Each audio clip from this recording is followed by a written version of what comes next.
ದಲಿತ ಸಂಘರ್ಷ ಸಮಿತಿಯ ಹಿರಿಯ ಮುಖಂಡರು ರಾಜು ಗೌರವರು ಅಂತೇಳಿ ಸಂವಿಧಾನ ಓದುವ ಅಭಿಯಾನ ಕರ್ನಾಟಕದ ಆಯೋಜಕರು ಮತ್ತು ಭೀಮಾ ಕೋರೆಗಾಂವ್ ವಿಜಯೋತ್ಸವ ಆಚರಣಾ ಸಮಿತಿಯ ಸ್ವಾಗತ ಸಮಿತಿಯ ಸದಸ್ಯರು ಮತ್ತು ಮೂಗ ಮಲ್ಲೇಶ್ ಅಂತ ಅವರು ಕೂಡ ದಲಿತ ಸಂಘರ್ಷ ಸಮಿತಿಯ ರಾಜ್ಯ ಸಮಿತಿ ಸದಸ್ಯರು ಮತ್ತು ಭೀಮಾ ಕೋರೆಗಾಂವ್ ವಿಜಯೋತ್ಸವ ಆಚರಣಾ ಸಮಿತಿಯ ಸ್ವಾಗತ ಸಮಿತಿ ಸದಸ್ಯರು ಹಾಗೂ ಮಂಜು ಅಂತ ಹೇಳಿ ನಮ್ಮ ಸಂವಿಧಾನ ಓದುವ ಅಭಿಯಾನ ಕರ್ನಾಟಕದ ತಾಲೂಕು ಸಮಿತಿಯ ಪದಾಧಿಕಾರಿಗಳು ಮತ್ತು ನಿಮ್ಮ ಪತ್ರಕರ್ತರು ಕೂಡ ಇದ್ದಾರೆ. ಹಾಗಾಗಿ ಇವತ್ತಿನ ಪತ್ರಿಕಾಗೋಷ್ಠಿಯನ್ನು ನಮ್ಮ ರಾಜಗುರು ಇದರಲ್ಲಿ ನಾನು ಮೊದಲನೇದಾಗಿ ತಮ್ಮೆಲ್ಲರಿಗೂ ಕೂಡ related new year day celebration and Sankranti celebration as well as ಹೊಸದಾಗಿ ಚುನಾಯಿತರಾಗಿರ್ತಕ್ಕಂಥ ಎಲ್ಲ ನನ್ನ ಈಗಾಗಲೇ ಹಾಸನ ಜಿಲ್ಲೆಯಲ್ಲಿ ಪ್ರಪ್ರಥಮವಾಗಿ ಭೀಮಾ ಕೋರೆಗಾಂವ್ ಅಂತಕ್ಕಂಥ ಒಂದು ಸ್ವಾಭಿಮಾನ ಮತ್ತು ಸಮಾನತೆ ಸೌಹಾರ್ದಯುತವಾದಂತಹ ಒಂದು ಉತ್ಸವವನ್ನ ಹಾಸನದಲ್ಲಿ ಪ್ರಪ್ರಥಮವಾಗಿ ನಡೆಸಬೇಕು ಅಂತ ಎಲ್ಲ ಸಮಾನ ಮನಸ್ಸುಗಳು, ಸಂಘಟಿತ ವಲಯಗಳು, ಎಲ್ಲ ಧರ್ಮ ಸಂಸ್ಕೃತಿಯ ಜನರು ಸೇರಿ ಈ ಉತ್ಸವವನ್ನು ಆಚರಿಸ್ತಾ ಇದ್ದೀವಿ. ಈ ಉತ್ಸವಕ್ಕೆ ಡಾಕ್ಟರ್ ಬಾಬಾ ಸಾಹೇಬ್ ಅಂಬೇಡ್ಕರ್ ಅವರ ಮೊಮ್ಮಗರವ್ರನ್ನ ವಿಶೇಷವಾಗಿ ಹಾಸನ ಜಿಲ್ಲೆಗೆ ನಾವು ಅವರ ಪಾದಸ್ಪರ್ಶವನ್ನು ಮಾಡುವಂಥ ಗಳಿಗೆಯನ್ನು ನಾವು ಕಣ್ತುಂಬಿಕೊಡ್ತಾ ಇದ್ದೀವಿ. ಈ ನಿಟ್ಟಿನಲ್ಲಿ ಈ ಒಂದು ಸದಾವಕಾಶವನ್ನು ಇಡೀ ಜಿಲ್ಲೆಯ ಸಮಸ್ತ ಜನಕ್ಕೆ ಈ ಸಂದೇಶವನ್ನು ತಲುಪಿಸ್ಬೇಕು. ಮತ್ತೆ ಕೋರೆಗಾಂವ್ ಯುದ್ಧ ಅಂತಕ್ಕಂಥದ್ದು, ಕೋರೆಗಾಂವ್ ಉತ್ಸವ ಅಂತಕ್ಕಂಥದ್ದು ಬಹುಶಃ ಇದು ಯಾರ ವಿರುದ್ಧವೂ ಅಲ್ಲ, ಇದೊಂದು ಶೋಷಿತ ಸಮುದಾಯದ ಒಂದು ಸ್ವಾಭಿಮಾನದ ಉತ್ಸವ. ಏಕೆಂದ್ರೆ 1818ರ ಕಾಲಘಟ್ಟ ಇದೆಯಲ್ಲ, ಈ ಕಾಲಘಟ್ಟದಲ್ಲಿ ಈ ದೇಶದ ಮೂಲ ನಿವಾಸಿಗಳು ಕೂಡ ನಾವು ಕೂಡ ಮನುಷ್ಯರು, ನಮ್ಮನ್ನು ಕೂಡ ಮನುಷ್ಯರಾಗಿ ಕಾಣಿ, ನಮಗೂ ಕೂಡ ಎಲ್ಲರಂತೆ ಬದುಕುವಂತ ಅವಕಾಶವನ್ನು ಮಾಡಿಕೊಡಿ, ನಮಗೂ ಕೂಡ ವಿದ್ಯೆ ಕಲೀಲಿಕ್ಕೆ, ಅಧಿಕಾರ ಹಂಚಿಕೊಳ್ಳಿಕ್ಕೆ, ಆಸ್ತಿ ಹಂಚಿಕೊಳ್ಳಿಕ್ಕೆ ಅವಕಾಶ ಮಾಡಿಕೊಡಿ ಅಂತ ಹೋದಂಥ ಸಂದರ್ಭದಲ್ಲಿ ಪೇಶ್ವೆ ಬಾಜಿರಾಯ ಎರಡು ಅವರು ಬಹುಶಃ ಅವತ್ತಿನ ಅಧಿಕಾರದ ಬಲದಿಂದ ಇವರನ್ನ ಆಸ್ಥಾನದಿಂದ ಒದ್ದೋಡಿಸಿ, ಒಂದು ವೇಳೆ ಈತ ಇನ್ನು ಕರ್ಕೊಂಡ್ಬಂದವರು ಈತ ಇದ್ರೆ ಗಲ್ಲಿಗೇರಿಸಿ ಅಂತಕ್ಕಂಥ ಮಾತನ್ನು ಹೇಳಿದ್ದು ಬಹುಶಃ ಅವತ್ತಿನ ಎಲ್ಲ ಈ ಸ್ವಾಭಿಮಾನಿ ನಾಯಕರ ಮನಸ್ಸಿನಲ್ಲಿ ಒಂದು ಬೀಜ ಬಿತ್ತು. ಆಗ ಬ್ರಿಟಿಷರು ಕೂಡ ಇವರನ್ನ ಬಳಸಿದರು. ಇವರು ಪ್ರಾರಂಭ ಹೇಳಿದ್ರು, ನಾವು ಬ್ರಿಟಿಷರ ವಿರುದ್ಧ ಹೋರಾಡುವಂಥವ್ರು, ನಮ್ಮವ್ರ ವಿರುದ್ಧ ಹೋರಾಡಲಿಕ್ಕೆ ನಮಗೆ ಮನಸ್ಸಿಲ್ಲ, ದಯವಿಟ್ಟು ನಮಗೂ ಕೂಡ ನಿಮ್ಮ ಸೈನ್ಯದಲ್ಲಿ ಅವಕಾಶವನ್ನ ಮಾಡಿಕೊಡಿ ಅಂತ ಹೇಳಿ. ಆಗ ಬಾಜಿರಾಯ ಯಾವುದೇ ಕಾರಣಕ್ಕೂ ಕೂಡ ಮಹಾ ಸಮುದಾಯಕ್ಕೆ ನಾವು ಅವಕಾಶ ಕಲ್ಪಿಸಲಿಕ್ಕೆಲ್ಲ, ನೀನು ಕರ್ಕೊಂಡ್ಬಂದವರು ಮತ್ತೆ ಗೆಟ್ ಔಟ್ ಅಂತಾರೆ.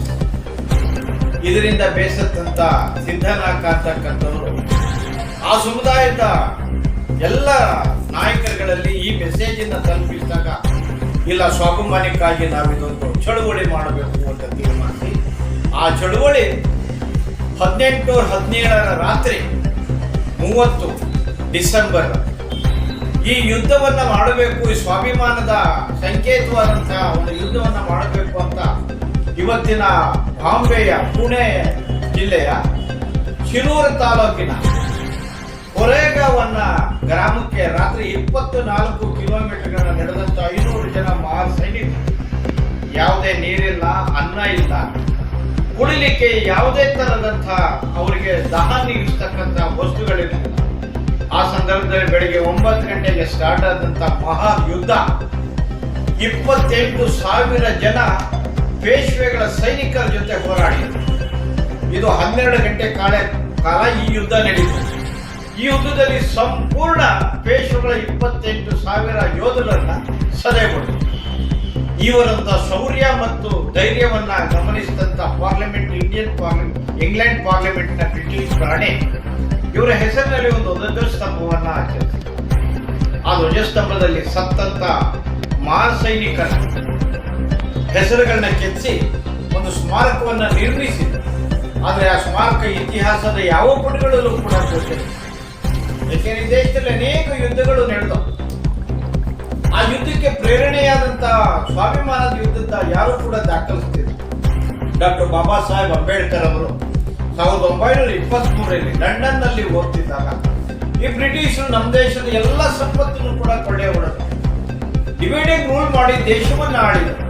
ಇವು ಕೊಡುಗೆಯನ್ನು ಭಾರತಕ್ಕೆ ಅಂತ ನೋಡುವಂತ ಸಂದರ್ಭದಲ್ಲಿ ಆ ಇತಿಹಾಸವನ್ನು ನೋಡ್ತಾ ಇದ್ದಾಗ ಅವ್ರಿಗೊಂದು ಪುಸ್ತಕ, ಆ ಪುಸ್ತಕದಲ್ಲಿ ಈ ಕೊರೆಗಾಂವದ ದಾಖಲಾತಿ ಅದನ್ನ ಗಮನಿಸಿದಂತ ಡಾಕ್ಟರ್ ಬಾಬಾ ಸಾಹೇಬ್ ಅಂಬೇಡ್ಕರ್ ಅವರು 1927ರಲ್ಲಿ ಭಾರತಕ್ಕೆ ಬಂದಾಗ ಅವರು ಆ ಸ್ಥಳಕ್ಕೆ ಹೋಗಿ ಆ ಸ್ಥಳವನ್ನು ಕ್ಲೀನ್ ಮಾಡಿ ಆ ಸ್ಮಾರಕವನ್ನ ಪ್ರತಿ ವರ್ಷ ಅವರು 27ರಿಂದ ಅವರ ಜೀವಿತಾವಧಿ 56ವರೆಗೂ ಕೂಡ ಜನವರಿ 1 ಆ ಸ್ಥಳಕ್ಕೆ ಹೋಗಿ ಸತ್ತಂತ ಹುತಾತ್ಮರಿಗೆ ನಮಸ್ಕಾರಗಳನ್ನ ಹೇಳಿ ಅವರು ಬರ್ತಾ ಇದ್ದಾರೆ.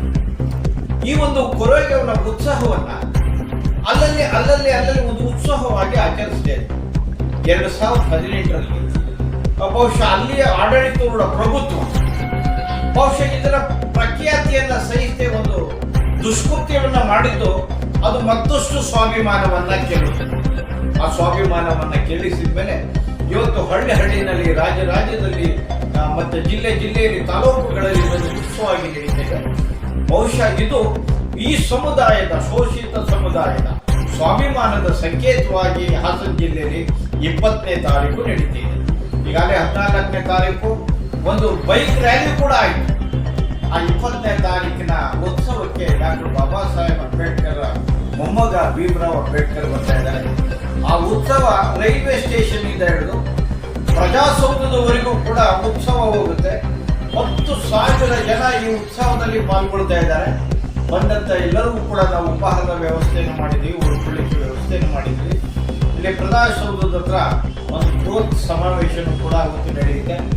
ನಾವು ನನ್ನ ಅರಸೀಕೆರೆ ಪತ್ರಿಕಾ ಮಾಧ್ಯಮದವರ ಮೂಲಕ ಎಲ್ಲ ಸಮಸ್ತ ನಾಗರಿಕರಿಗೆ, ಅರಸೀಕೆರೆ ತಾಲೂಕಿನ ಎಲ್ಲ ಸಮಸ್ತ ನಾಗರಿಕರಿಗೆ ಕೈ ಮುಗಿದು ಬೇಡ್ಕೊಳ್ತಾ ಇದ್ದೀವಿ.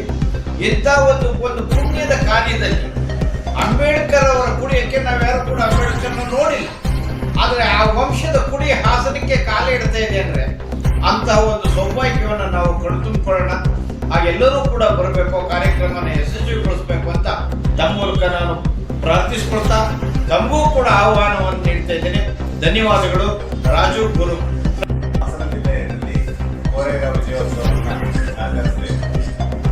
ಮೊಟ್ಟ ಮೊದಲಿಗೆ ಸಕಲೇಶ್ಪುರದಿಂದ ಪ್ರಾರಂಭವಾದಂಥ ಹಾಸನ ಜಿಲ್ಲೆಯಲ್ಲಿ ಸಕಲೇಶ್ಪುರದಿಂದ ಪ್ರಾರಂಭವಾದಂಥ ಕೋರೆಗಾಂವ್ ವಿಜಯೋತ್ಸವವನ್ನು ನಾವು ಹಾಸನದಲ್ಲಿ ವಿಜೃಂಭಣೆಯಿಂದ ಮಾಡಬೇಕು ಅಂತೇಳಿ ಸಾಕಷ್ಟು ಎಲ್ಲ ಸಮಾನ ಮನಸ್ಸು ಒಟ್ಟಿಗೆ ಸೇರಿ ಒಂದು ನಿರ್ಣಯವನ್ನು ತಗೊಂಡು ಜನವರಿ 8ನೇ ತಾರೀಕು ಮಾಡಬೇಕು ಅಂತೇಳಿ ತೀರ್ಮಾನ ಮಾಡಿದ್ವಿ.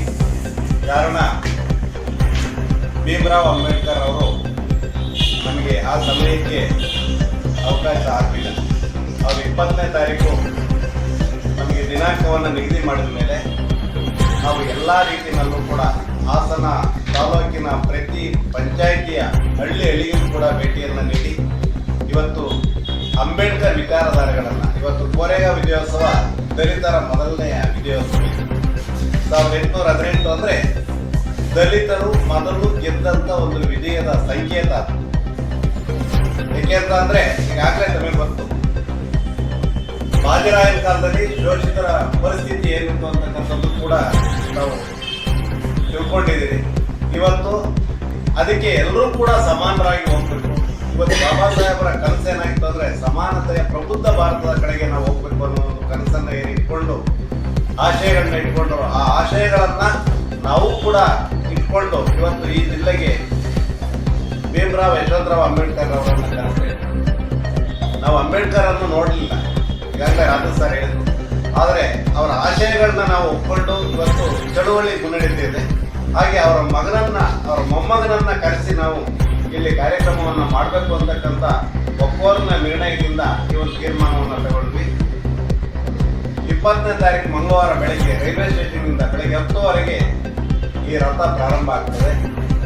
ಅದಕ್ಕೆ ಹಾಸನ ಜಿಲ್ಲೆಯ ಜಿಲ್ಲಾಧಿಕಾರಿಗಳು, ಸಿಇಒ ಅವರು, SP ಅವರು ಎಲ್ಲರೂ ಕೂಡ ಭಾಗಿಯಾಗಿರ್ತಾರೆ.